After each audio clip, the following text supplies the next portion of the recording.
Hello everyone, welcome to CUET civil staff. आज का जो हमारा लेक्चर है that is on chapter number 5, जो कि है आपका molecular basis of inheritance. Right, so genetics का टॉपिक हमने स्टार्ट किया था जिसमें आपके 3 मेजरली चैप्टर्स हैं, एक हम कंप्लीट कर चुके हैं। आज आपका एक न्यू चैप्टर स्टार्ट हो रहा है, दैट इज चैप्टर नंबर 5। इसके बाद आपका फिर एवोल्यूशन वाला पोर्शन जो है वो लेफ्ट है, उसको हम कंप्लीट कर लेंगे। राइट, सो आज ये फर्स्ट ही आपका पार्ट है, ठीक है। तो 2-3 लेक्चर्स जितने भी लगेंगे विल सी, है ना, उसके बाद फिर ये कंप्लीट हो जाएगा। चलिए, so let's begin with the inheritance. अब हमारा चैप्टर का नाम क्या है? Molecular basis of inheritance. तो हमें जानना है पहले इनहेरिटेंस क्या है, ठीक है, उसके बाद देखेंगे हम कि उसका मॉलिक्यूलर बेसिस क्या है। लेकिन पहले हम बात कर लेते हैं व्हाट इज इनहेरिटेंस। तो इनहेरिटेंस को हम एक नॉर्मल लैंग्वेज में समझे। So what is inheritance? Inheritance मतलब सपोज क्या है, आपके पेरेंट्स हैं, ठीक है, आपके पेरेंट्स हैं मदर एंड फादर, और फिर आप हो, ठीक है। तो आप में क्या है, जो भी बेसिकली कैरेक्टर्स होंगे कहां से आएंगे? आपके मदर एंड फादर से आएंगे, ठीक है। तो आपने जो ये कैरेक्टर्स हैं बेसिकली ये अपने मदर फादर से क्या किए हैं? इनहेरिट किए हैं। क्या किए हैं? इनहेरिट किए हैं, बेसिकली लिए हैं, ठीक है। इस प्रोसेस को हम क्या बोलते हैं कि आपने इनहेरिट किए हैं। सो नाउ ये पूरी की पूरी process, the process of inheriting these characters from your parents, that is known as inheritance, ठीक है। वो क्या है? वो इनहेरिटेंस है। अब आपके पेरेंट्स ने अपने पेरेंट्स से लिए हैं, उन्होंने अपने पेरेंट्स लिए, एंड सो ऑन, ये चेन जो है ये आपकी चलती ही जाती है। क्लियर?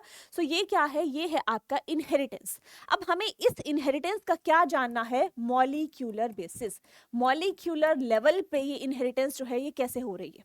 अब मैंने बोला ये कैरेक्टर्स जो हैं ये आपने इनहेरिट किए हैं, लेकिन इन कैरेक्टर्स का क्या मॉलिक्यूलर बेस है, मतलब ये किस चीज से बने हैं, क्या है ये? सो that is what, in characters को हम क्या बोलते हैं? जीन्स बोलते हैं, ठीक है। और जीन्स जो है ये कैसे आपके इनहेरिट होते हैं? बेसिकली कहाँ प्रेजेंट है? डीएनए में, फंक्शनल सेगमेंट है। तो जो मॉलिक्यूलर बेसिस ऑफ इनहेरिटेंस है that is what, that is the DNA. Clear? So उसी को हमने पढ़ना है, कैसे पूरी की पूरी चीजें आपकी वर्क करती हैं basically. So now what is inheritance?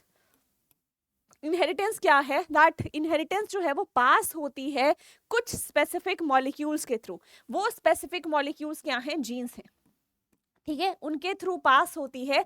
लेकिन मेंडल ने उनको क्या बोला था? हमने जब मेंडेलियन इनहेरिटेंस पढ़ी थी तब मैंने आपको बताया था, मेंडल ने उनको एक टर्म दी थी, दैट इज द फैक्टर्स, ठीक है। जीन्स का कॉन्सेप्ट तब मेंडल को नहीं पता था। मेंडल ने स्पेसिफिक एक टर्म दी कि क्या हो रहा है, पेरेंट्स से ऑफस्प्रिंग में कुछ कैरेक्टर्स पास हो रहे हैं, और उन कैरेक्टर्स को एक टर्म दे दी गई, that is the factors. Right, उन्हीं फैक्टर्स को आज हम क्या बोलते हैं? जीन्स बोलते हैं, ठीक है। उन्हीं फैक्टर्स को आज की टर्म में हम क्या बोलते हैं? हम जीन्स बोलते हैं। और जीन्स जो है वो कहाँ पे प्रेजेंट होते हैं वो हमने देखा, जो आपका मॉलिक्यूलर बेसिस है, ठीक है। तो वो पूरा का पूरा एक फंक्शनल सेगमेंट है उस पूरे के पूरे मॉलिक्यूलर बेसिस का, जिनको हम जीन्स बोल रहे हैं। लेकिन कंप्लीटली कहाँ पे प्रेजेंट है? डीएनए में प्रेजेंट है, ठीक है। तो ये हम बोल सकते हैं, ये मॉलिक्यूल्स जो हैं दो फॉर्म में आपके देखने को मिलते हैं, एक आपके डीएनए हो गया और एक आपका आरएनए हो गया, ठीक है। तो प्रीवियस ऑर्गेनिजम्स कुछ थे उसमें आरएनए पाया जाता था, आज जो है आप देखते हो as a genetic material mostly organisms में क्या है? That is DNA. क्यों है वो अभी हम बात करेंगे। राइट, तो डीएनए की फुल फॉर्म क्या है? Deoxy ribo nucleic acid. RNA की फुल फॉर्म क्या है? राइबो न्यूक्लिक एसिड, ठीक है। बेसिकली अगर हम बात करें, okay just give me a moment, DNA की क्या फुल फॉर्म है? That is deoxy ribo nucleic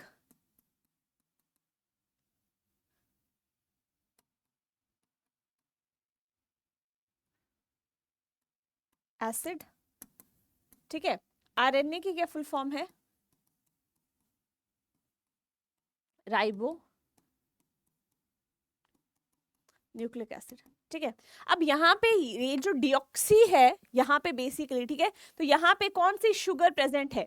deoxy ribose, और यहाँ पे जो है वो राइबोस शुगर प्रेजेंट होती है, जिसकी वजह से इनके नाम में डिफरेंस है। किसके बेसिस पे?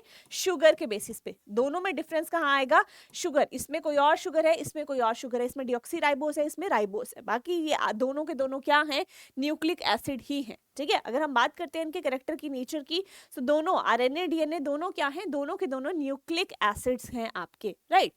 नाउ जितने भी आपके ऑर्गेनिजम्स हैं मेजरली सभी में जो जेनेटिक मटेरियल है that is DNA, deoxyribonucleic acid, ये डीएनए जो है ये as a genetic material mostly organisms में पाया जाता है, ठीक है।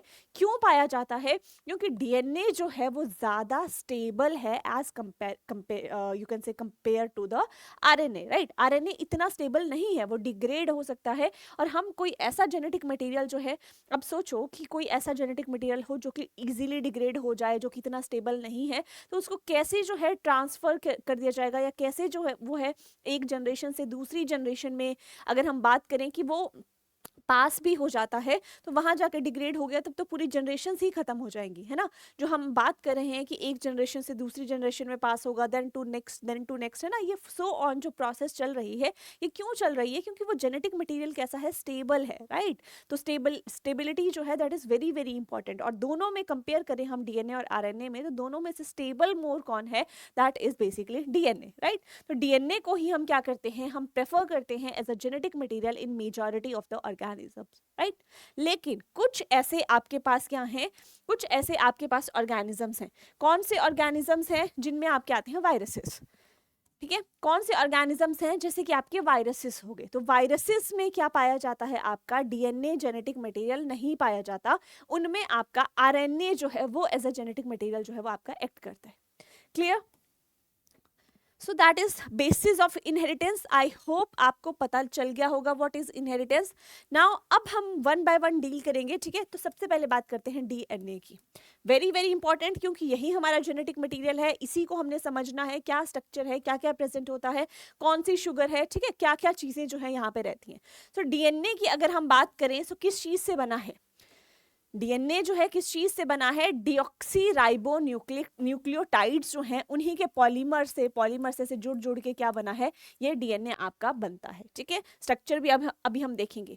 अब जो आपके बेसिकली न्यूक्लियोटाइड्स के पेयर्स होते हैं उनको हम क्या बोलते हैं? बेस पेयर्स बोलते हैं, ठीक है। क्या बोला जाता है उनको? बेस पेयर बोला जाता है। और डीएनए जो है कितना लंबा है? अब डीएनए कुछ ऐसा होता है ना, अब डीएनए की लेंथ कितनी है वो किस चीज पर डिपेंड करता है? वो डिपेंड करता है कितने बेस पेयर्स जो हैं उस डीएनए में प्रेजेंट हैं। कम होंगे तो कम लेंथ होगी, ज्यादा होंगे तो ज्यादा लेंथ प्रेजेंट होगी, right. So that is what that is DNA. ये देखिए यहाँ पे, अब स्ट्रक्चर आप यहाँ पे देख सकते हो। तो स्ट्रक्चर यहाँ पे देखो, ये है बेसिकली डीएनए का स्ट्रक्चर। डीएनए में ये जो है these are the base pairs. ये आपको दिख रहा है, ये एक बेस है, ये दूसरे के साथ यहाँ पे बॉन्डिंग कर रहा है। यहाँ पे देखो एक है, ये दूसरे के साथ यहाँ पे बॉन्डिंग कर रहा है। तो यहाँ पे ये क्या है? ये बेस पेयर्स हैं, ठीक है। उसके बाद बैकबोन किस चीज की है? शुगर फॉस्फेट की बैकबोन होती है। बेसिकली फॉस्फेट की बैकबोन होती है, शुगर मॉलिक्यूल्स जो है वो अटैच्ड होते हैं फिर, ठीक है। एंड बेस पेयर्स जो है उन्होंने बॉन्डिंग की होती है, और उसके बाद पूरा की पूरा डीएनए का स्ट्रक्चर जो है वो कुछ ऐसा आपको देखने को मिलता है।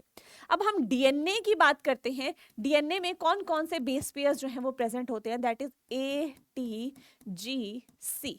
Now A stands for adenine, T stands for thymine, G stands for guanine, C stands for cytosine, ठीक है। अब इनमें से भी अगर हम बात करें, A जो है वो T के साथ पेयर करता है, G जो है वो C के साथ पेयर करता है, ठीक है। एडेनिन जो है वो थाइमिन के साथ पेयर करेगा, और ग्वानिन जो है वो साइटोसिन के साथ पेयर करेगा, ठीक है।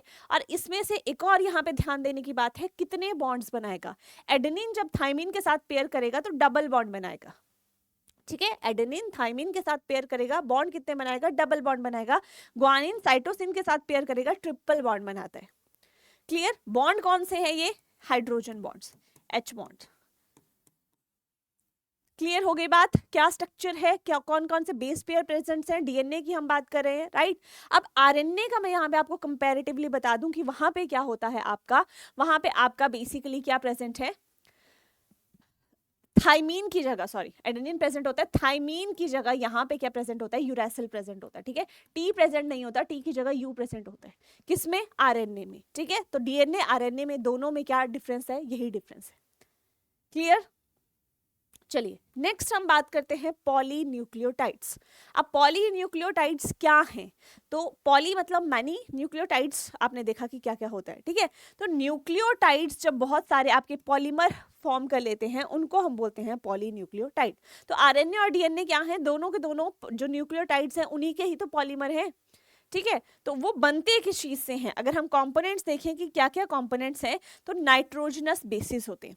कौन कौन से हैं अभी हमने देखे, that is ATGC in case of DNA and AUGC in case of RNA, ठीक है।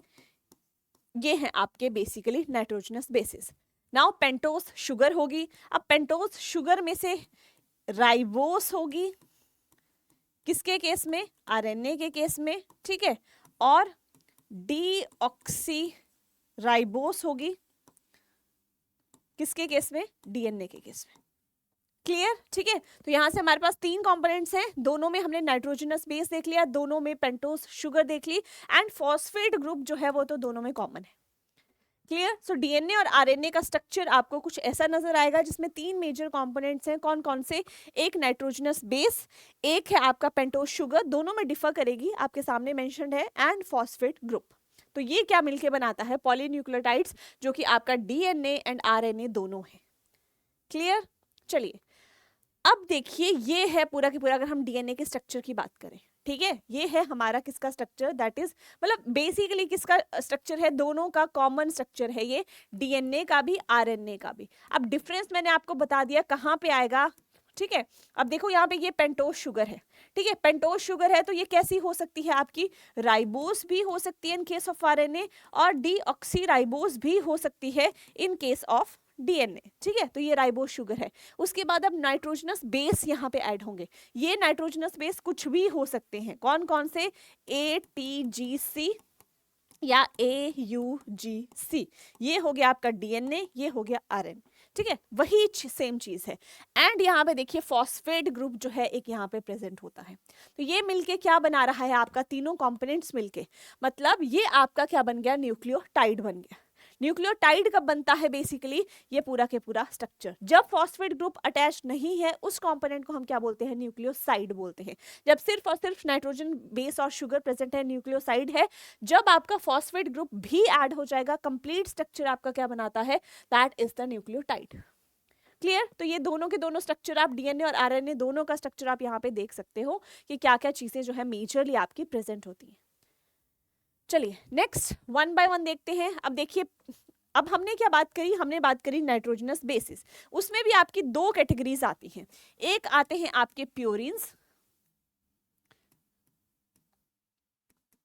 और एक आते हैं पिरिमिडिन्स, ठीक है। प्योरिन्स में कौन से आते हैं? A एंड G, इसमें आते हैं C एंड T, ठीक है। डीएनए की मैं बात कर रही हूँ यहाँ पे C एंड U हो जाएगा इन केस ऑफ आरएनए। तो प्योरिन्स में आते हैं आपके एडेनिन एंड ग्वानिन, पिरामिडिन्स में आते हैं साइटोसिन एंड थाइमिन, ठीक है। तो अब यहाँ पे देखिए क्या क्या प्रेजेंट है? प्योरिन्स है एंड पिरामिडिन्स है, ठीक है। तो पिरामिडिन्स में एज आई सेड यहाँ पे U हो जाएगा इन case of what? In case of RNA, और थाइमिन प्रेजेंट होगा इन केस ऑफ डीएनए। तो ये क्या है? ये आपके नाइट्रोजनस बेसिस है। अभी हमने बात करी है ना, इतनी बार बात हो गई, तो आई होप अभी तक क्लैरिटी होगी कि नाइट्रोजनस बेसिस जो है वो कौन से प्रेजेंट होते हैं। अब नाइट्रोजनस बेसिस जो है वो कहाँ पे लिंक्ड होते हैं? OH ग्रुप के साथ। किसके? फर्स्ट कार्बन के OH ग्रुप के साथ जो है वो आपके लिंक्ड होंगे। किसके फर्स्ट कार्बन के साथ? जो पेंटोस शुगर है। यहाँ पे देखिए, यहाँ पे ये पेंटोस शुगर है, इसका जो क्या होगा? आपका फर्स्ट कार्बन होगा उसके OH ग्रुप के साथ। यहाँ पे क्या हो गए? यहाँ पे आपके ये देखिए, ये फर्स्ट कार्बन है, इसका OH ग्रुप है, यहाँ पे आपके नाइट्रोजनस बेसिस जो है ये अटैच्ड होते हैं। लिंकेज की बात कर रही हूँ मैं, बॉन्डिंग की बात कर रही हूँ, तो स्ट्रक्चर कैसे होगा? कुछ ऐसे यहाँ पे प्रेजेंट होगा। क्लियर। नेक्स्ट फॉस्फेट ग्रुप जो है 5th कार्बन के OH के साथ लिंक्ड है। अब यहाँ पे देखो, यहाँ पे 1 2 3 4 5, ये 5th कार्बन है। 5th कार्बन के यहाँ पे जो कौन अटैच्ड है? फॉस्फेट ग्रुप जो है वो अटैच्ड है, ठीक है। तो शुगर के फर्स्ट कार्बन के साथ आपका नाइट्रोजनस बेस, 5th कार्बन के साथ आपका फॉस्फेट ग्रुप जो है कौन से? उस पे OH पे जो है वो आपका लिंक्ड होता है। दोनों क्लियर हो गई, बॉन्डिंग क्लियर हो गई कि कैसे है। और OH ग्रुप जो है किससे होता है? न्यूक्लियोसाइड। न्यूक्लियोसाइड में क्या है? आपका ओनली शुगर प्लस आपका नाइट्रोजनस बेस। जब फॉस्फेट ऐड हो गया तो वो फिर क्या बन जाएगा, अगर इसमें मैं प्लस फॉस्फेट कर दूं तो ये बन जाएगा आपका न्यूक्लियोटाइड। फिर क्या बन जाएगा, ये न्यूक्लियोटाइड बन जाएगा। ठीक है, तो यहाँ पे देखिए नाइट्रोजनस बेस शुगर जब तक है न्यूक्लियोसाइड है, जैसे ही यहाँ पे तीसरा फॉस्फेट ग्रुप आ गया न्यूक्लियोसाइड के साथ, तब हमारे पास एक स्ट्रक्चर की फॉर्मेशन होती है, दैट इज न्यूक्लियोटाइड, जो कि ये स्ट्रक्चर हमने देखा। यहाँ से इसको आप रिमूव कर दो, जब तक ये ग्रुप अटैच नहीं है, ये न्यूक्लियोसाइड है, जैसे ही ये ग्रुप आ गया तो ये क्या बन गया, हमारे पास न्यूक्लियोटाइड बन गया। क्लियर? चलिए अगेन यहाँ पे देखिए बॉन्डिंग एंड स्ट्रक्चर जो है आप यहाँ पे देख सकते हो कैसे कैसे प्रेजेंट है। यहाँ पे देखो नाइट्रोजनस बेस प्लस शुगर, ये शुगर है प्लस नाइट्रोजनस बेस क्या है, न्यूक्लियोसाइड है। जैसे ही फॉस्फेट ग्रुप आया क्या बन गया, न्यूक्लियोटाइड बन गया। बॉन्डिंग भी देख लो कि कैसे कैसे है। ये है आपकी राइबोस एंड डिऑक्सीराइबोस, दोनों शुगर हो सकती है, राइबोस आरएनए में, डिऑक्सीराइबोस डीएनए में, राइट। अब यहाँ पे देखो शुगर है, फर्स्ट कार्बन के साथ क्या अटैच्ड है, नाइट्रोजनस बेस अटैच्ड है, फिफ्थ कार्बन के साथ क्या है, फॉस्फेट ग्रुप जो है वो आपका अटैच्ड है। ठीक है, तो that is what, that is the structure of DNA. And linkage कौन सी है, दैट इज फॉस्फोडाइएस्ट्रेज लिंकेज। क्यों, क्योंकि फॉस्फेट ग्रुप अटैच्ड है, तो फॉस्फोडाइएस्ट्रेज लिंकेज जो है ये आपको यहाँ पे देखने को मिलती है। नाउ प्योरीन्स की और पिरामिडीन्स के स्ट्रक्चर भी आप यहाँ पे देख सकते हो। प्योरीन्स में आपके एडेनिन एंड ग्वानिन ही होते हैं, एंड पिरामिडीन्स में आपके thymine, cytosine in case of DNA, and आपका cytosine, uracil in case of RNA. तो ये स्ट्रक्चर्स भी आप यहाँ पे देख सकते हो कि क्या क्या आपके पास यहाँ पे प्रेजेंट होता है। क्लियर? चलिए, सो स्ट्रक्चर ऑफ डीएनए जो था वो किसने दिया था, अगर हम बात करते हैं स्ट्रक्चर ऑफ डीएनए की किसने दिया था, तो पहले क्या हुआ, पहले बेसिकली एक साइंटिस्ट आए जिनका नाम था फ्राइडरिच मिशर। उन्होंने क्या किया, उन्होंने बेसिकली स्टडी करी, राइट। किस ईयर में, 1869 में। उन्होंने डीएनए को बोला कि डीएनए में क्या प्रेजेंट है, कुछ एक एसिडिक सब्सटेंस प्रेजेंट है, और उन्होंने उसको एक term they the, that is nuclein. ठीक है, उन्होंने क्या किया, उन्होंने बोला कि वहां पे क्या प्रेजेंट है, कि ये ऐसा सेल है, सेल का न्यूक्लियस है, न्यूक्लियस में कुछ एसिडिक सब्सटेंस प्रेजेंट है। अब न्यूक्लियस में वो प्रेजेंट है, तो उन्होंने उसको क्या नाम दे दिया, न्यूक्लिन नाम दे दिया। डीएनए जो था उसका नाम अभी नहीं डिस्कवर हुआ था, उन्होंने पहले डीएनए को क्या नाम दिया, न्यूक्लिन नाम जो था वो दिया था। उसके बाद एक और scientist I, female scientist, she was Rosalind Franklin. उन्होंने किसकी के साथ, मॉरिस विल्किंस के साथ स्ट्रक्चर पे, डीएनए के स्ट्रक्चर पे फिर से स्टडी करी। ठीक है, और उन्होंने फिर क्या करा, डीएनए को डिस्कवर किया था। बेसिकली डिस्कवर वैसे फ्राइडरिच मिशर ने ही कर दिया था, लेकिन अगर हम बात करें कि किसने फर्स्ट टाइम जो था वो डीएनए का कॉन्सेप्ट दिया था, तो that was by the Rosalind Franklin. Next फिर वॉटसन क्रिक आए, उन्होंने क्या किया, बेसिकली डबल हेलिकल स्ट्रक्चर जो था डीएनए का वो डिस्कवर किया। तो इनकी जो स्टडीज थी, इन्हीं को आगे प्रोसीड किया उन्होंने, और उनके ऊपर फर्दर डिस्कवरी करी, एंड आपको स्ट्रक्चर ऑफ डीएनए जो था डबल हेलिकल स्ट्रक्चर वो आपके सामने प्रेजेंट किया गया। ठीक है, सो that is the double helical structure of DNA. कुछ ऐसा ही दिखता है ना। ठीक है, डबल हेलिकल मतलब एक स्ट्रैंड ये है, एक स्ट्रैंड ये है। अब ये आपके एंटी पैरेलल हैं, जैसे ये 5 प्राइम टू ये वाला स्टैंड गया आपका 3 प्राइम, तो ये जाएगा 3 प्राइम टू 5 प्राइम। ठीक है, एंटी पैरेलल है, बीच में इनके क्या है, इनके बॉन्डिंग है। ठीक है, बॉन्डिंग किस चीज की है, यहाँ पे हाइड्रोजन बॉन्ड्स है, और यहाँ पे आप देख सकते हो ए जो है वो डबल बॉन्ड बनाएगा टी के साथ, सी जो है वो ट्रिपल बॉन्ड बनाएगा जी के साथ। तो कुछ ऐसी बॉन्डिंग जो है वो आपकी यहाँ पे देखने को मिलती है। अगेन यहाँ पे देख लो, है ना, कुछ ऐसी बॉन्डिंग जो है यहाँ पे देख लो, ए जो है वो टी के साथ बॉन्डिंग करता है, जी जो है वो सी के साथ बॉन्डिंग करता है। तो कितने बेस पेयर प्रेजेंट्स हैं, उसके बेसिस पे इनकी लेंथ ऑफ डीएनए डिसाइड होती है कि कितना लेंथ है डीएनए की। ठीक है, और बैकबोन किस चीज की है, दैट इज शुगर और फॉस्फेट के बैकबोन है, बीच में नाइट्रोजनस बेसिस जो है वो बॉन्डिंग कर रहे हैं, हाइड्रोजन बॉन्ड जो है वो यहाँ पे बनते हैं। Clear? So that is the double helical structure of DNA. चलिए नेक्स्ट हमारे पास एक रूल आता है, दैट इज चॉर्गॉफ रूल। तो एरविन चॉर्गॉफ जो थे 1950 में, उन्होंने क्या किया, उन्होंने एक रूल दिया। ठीक है, दैट रूल वाज व्हाट, कि जो नाइट्रोजनस बेसिस हैं डीएनए के, उनको कैलकुलेट करने के लिए इक्विवेलेंस रूल उन्होंने दिया। उन्होंने बोला कि जो एडेनिन प्लस थाइमिन है वो किसके इक्वल होंगे, ग्वानिन प्लस साइटोसिन के। ठीक है, और चारों का टोटल कितना होगा, A plus T plus G plus C equal to 1। ठीक है, तो बेसिकली उन्होंने क्या बोला कि a प्लस टी, ए क्या है, ए जितना a है उतना ही t है, जितना g है उतना ही c है, ठीक है, और a प्लस टी जो है वो किसके इक्वल है, g प्लस c के। अगर मैं a प्लस टी को क्या मान लेती हूँ 50, तो g प्लस c भी क्या हो जाएगा 50 हो जाएगा, ठीक है, इक्वल है, मतलब जितना ये है उतना ही ये है, लेकिन दोनों का सम, ठीक है, अकेले की बात नहीं कर रहे, दोनों का सम मिला के इन दोनों के सम के इक्वल है। इसमें बहुत सारे न्यूमेरिकल्स भी आते हैं, क्वेश्चंस भी आते हैं, हम डिस्कस भी करेंगे, राइट, कि क्या क्या जो है कैसे आप रेशो निकाल सकते हो। क्वेश्चन में कई बार आपसे पूछा जाता है कि आपको एडेनिन दिया है, ठीक है, उसके बाद आपको ग्वानिन एंड साइटोसिन की एक रेशो दे दी गई है, आपको थाइमिन बताना है कि वो कितना प्रेजेंट है, या कुछ भी दे सकते हैं, एक को गायब कर देते हैं, बाकियों को दिया होता है, तो बहुत ईजिली आप उसको कैलकुलेट कर सकते हो। Clear, so that is the Chargaff rule. अब चारगॉफ रूल में यहाँ पे देखो क्या है, प्योरिन जो है वो पिरामिडिन्स के इक्वल हैं, ये भी दिया है, मतलब Ag जो है वो Ct के इक्वल है, ये है। दूसरा क्या है, जितना A है उतना T है, जितना C है उतना G है, ठीक है, A plus T equal to G plus C। बहुत सारे रूल्स हैं, बहुत सारे कॉन्सेप्ट्स हैं, वो सेम ही रिजल्ट आपके पास देते हैं। ये किसने दिया था, ये चारगॉफ ने बेसिकली जो था वो रूल दिया था। क्लियर, चलिए नेक्स्ट है, अब हमने डीएनए का क्या देखा, हमने वॉटसन एंड क्रिक ने डबल हेलिकल स्ट्रक्चर जो था वो डीएनए का प्रेजेंट किया था ना, उसके कुछ फीचर्स जो हैं वो आपके पास आते हैं। कौन कौन से फीचर्स हैं, पहले तो फर्स्ट अगर मैं बात करूं, that DNA is made of 2 polynucleotide chains,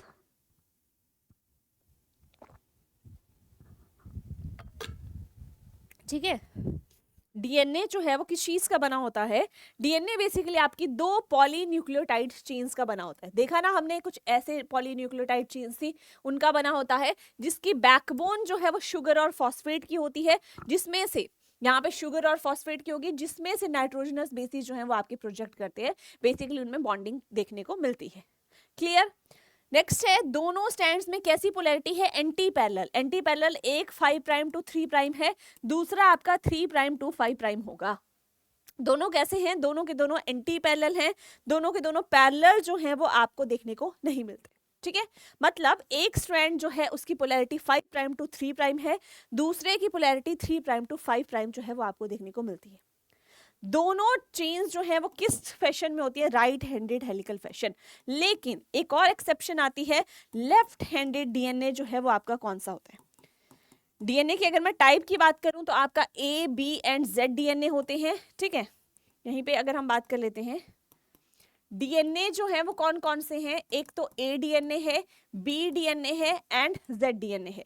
A DNA आपका राइट हैंडेड है, बी डीएनए जो है वो भी राइट हैंडेड है, लेकिन जो जेड डीएनए होता है वो आपका लेफ्ट हैंडेड डीएनए होता है। वेरी वेरी इंपॉर्टेंट एक्सेप्शन है, एक्सेप्शन पे क्वेश्चंस आते हैं कि कौन सा डीएनए जो है that is the left handed DNA, that is Z DNA, ठीक है। तो मेजरली क्या होता है, राइट हैंडेड फैशन में ही, राइट हैंडेड मैनर में ही यहाँ पे आपका डीएनए देखने को मिलता है, लेकिन कौन सा डीएनए जो है वो आपका लेफ्ट हैंडेड है, that is Z DNA, that is the exception, right.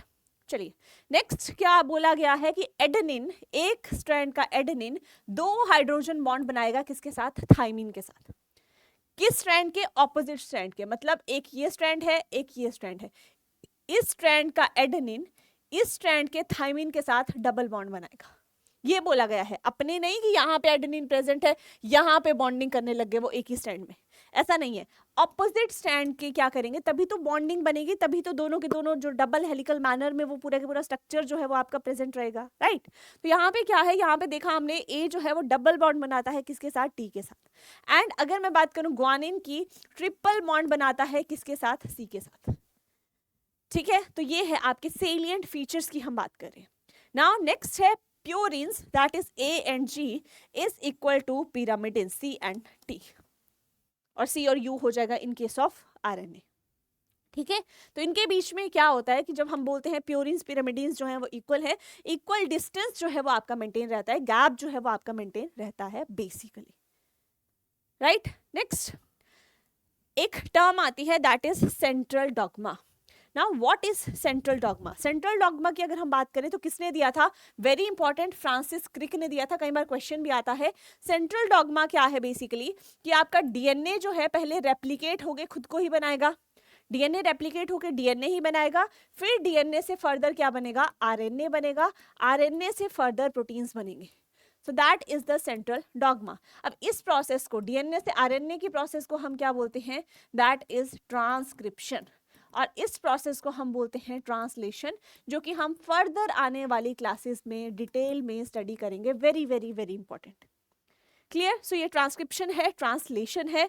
तो ये जो है, अब नॉर्मल देखो केस में क्या होता है, डीएनए से आरएनए बनता है, कुछ केसेस में आरएनए से फर्दर डीएनए भी बनता है। तो ये डीएनए से आरएनए ट्रांसक्रिप्शन है, तो आरएनए से डीएनए क्या हो जाएगा, दैट इज रिवर्स ट्रांसक्रिप्शन। क्या हो जाएगा, रिवर्स ट्रांसक्रिप्शन। ठीक है, वो कैसी है, जब आरएनए से क्या बनेगा, डीएनए आपका बनता है। Clear? So that is what, that is basically you can say the central dogma.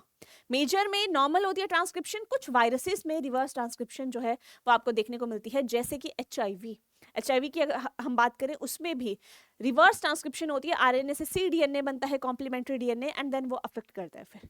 Clear? Now DNA packaging. अब डीएनए की अगर हम बात करें तो कितना है, डीएनए हेलिक्स की लेंथ 2.2 मीटर। कहाँ फिट है, आपके छोटे से सेल के छोटे से न्यूक्लियस में।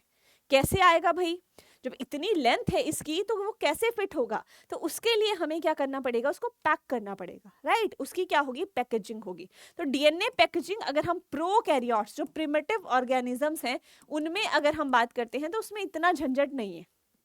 क्यों? क्योंकि उनमें डीएनए जो है वो न्यूक्लियस में पैक नहीं होता। क्यों नहीं होता? क्योंकि इनके पास एक वेल डिफाइंड न्यूक्लियस ही नहीं है। जब है ही नहीं तो कहाँ पे पैक होगा, राइट? तो कहाँ पे पैक होता है, वो न्यूक्लियोइड में पैक होता है। ठीक है, तो यहाँ पे होता क्या है, बेसिकली न्यूक्लियोइड है ऐसे, उसमें आपका जो डीएनए है वो आपका प्रेजेंट होता है, और आपके नेगेटिवली चार्ज कुछ प्रोटीन्स होती हैं जिनको हम हिस्टोन्स बोलते हैं, वो उसको होल्ड करके रखती है। एंड वैसे जो है प्रोकैरियोट्स का डीएनए वहाँ पे आपको देखने को मिलता है। क्लियर? लेकिन यूकैरियोट्स की हम बात करते हैं, वेरी वेरी वेरी इंपॉर्टेंट।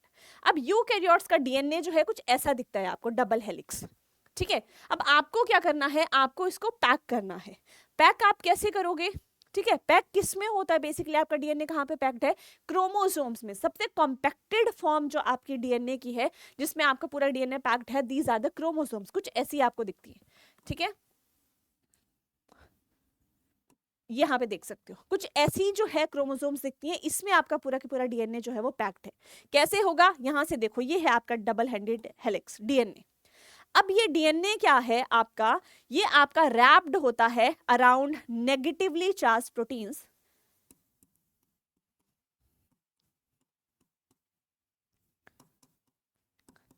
जिनको हम क्या बोलते हैं, हिस्टोन्स। क्या बोलते हैं जिनको, जिनको हम बोलते हैं these are the histones basically, right? तो ये डीएनए क्या है, ये रैप्ड है। मतलब सपोज करो ये एक हिस्टोन है, इसके अराउंड ये ऐसे ऐसे रैप्ड होता है। ठीक है, क्या होगा, ये रैप होगा। ठीक है, नेक्स्ट क्या होगा, जैसे कि अगर मैं यहाँ पे आपको अगेन स्ट्रक्चर बना के बताऊं, सपोज ये एक हिस्टोन है, उसके बाद ये हिस्टोन है, फिर ये हिस्टोन है, फिर ये हिस्टोन है, ये हिस्टोन प्रोटीन्स है। अब यहाँ पे डीएनए आएगा। ठीक है, तो डीएनए कैसे होगा, सपोज ये ऐसे रैप हुआ,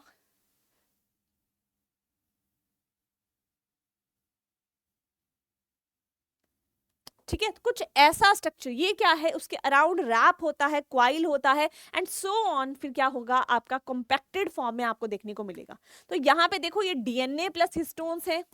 ठीक है, डीएनए प्लस हिस्टोन्स है। हिस्टोन्स कौन सी होती हैं, हिस्टोन्स आपकी दो पॉलीमर्स में आती हैं, H2A, ठीक है, H2B, कुछ ऐसे आपके पॉलीमर्स होते हैं बेसिकली, और H1 जो होती है वो आपकी लिंकर हिस्टोन्स होती हैं, जो कि क्या करती हैं, बेसिकली लिंक करती हैं। ठीक है, और डीएनए जो है वो यहाँ पे रैप्ड है। अब यहाँ पे क्या है, आपको ये वाला स्ट्रक्चर जहाँ पे पूरा की पूरी रैपिंग, और जहाँ पे ये आपको स्ट्रक्चर देखने को मिल रहा है, इस स्ट्रक्चर को हम क्या बोलते हैं, दैट इज न्यूक्लियोसोम। न्यूक्लियोसोम बन गया, जहां पे डीएनए जो है वो हिस्टोन्स के साथ जो है वो रैप्ड है, और कुछ ऐसा स्ट्रक्चर जो है वो आपके सामने प्रेजेंट कर रहा है। नाउ न्यूक्लियोसोम में आप एक और चीज देख सकते हो, यहाँ पे आपको कुछ ऐसा नजर नहीं आ रहा, जैसे ये माला है, और माला में ऐसे ऐसे जो आपके बीड्स होते हैं, बीड्स ऑन अ स्ट्रिंग, मोती होते हैं जो ना, बेसिकली वैसा कुछ स्ट्रक्चर आपको देखने को लगता है जब आप दूर से पूरी की पूरी प्रोसेस को इसको देखते हो। तो इसको हम और क्या बोलते हैं, that is beads on string model. ठीक है, इसको और क्या बोला जाता है, बीड्स ऑन स्ट्रिंग मॉडल, ये भी इसको बोला जाता है। क्यों? क्योंकि कुछ ऐसा नजर आता है। उसके बाद ये न्यूक्लियोसोम जो है फिर से पैक्ड होगा, लूपिंग की जाएगी। अब देखो यहाँ पे लूपिंग हो रही है, फिर आपके ये क्रोमेटिन फाइबर्स बनेंगे, क्रोमेटिन फाइबर्स के बाद फिर से इसकी क्वाइलिंग होगी, सुपर क्वाइल डीएनए, एंड सबसे कॉम्पैक्ट फॉर्म क्या हो जाएगी, दीज आर द क्रोमोसोम्स। और ये क्रोमोसोम्स प्रेजेंट होगा आपके छोटे से सेल में, most compacted form of DNA. Clear? So that is the DNA packaging in eukaryotes, the overview of DNA packaging in eukaryotes. Clear? चलिए, सो that is all about today session. इसी के साथ हमारा ये सेशन कंप्लीट होता है। अगर आपको कोई भी डाउट हो, you can simply put that in the comment section. आप अपना डाउट जो है वो कमेंट सेक्शन में डाल दें। अगर वीडियो अच्छी लगी हो, वीडियो को लाइक करें, do share with your friends. As you know CUT अब बहुत ही आपका क्लोज है, एंड अगर हम बोर्ड्स की बात करें वो भी आपके आने वाले हैं, राइट। सो अपनी प्रेपरेशन को थोड़ा बकल अप करें, एंड अगर कोई भी डाउट आता है तो आप पूछ सकते हैं। नेक्स्ट वीडियो में मिलते हैं। Till then bye bye and take care.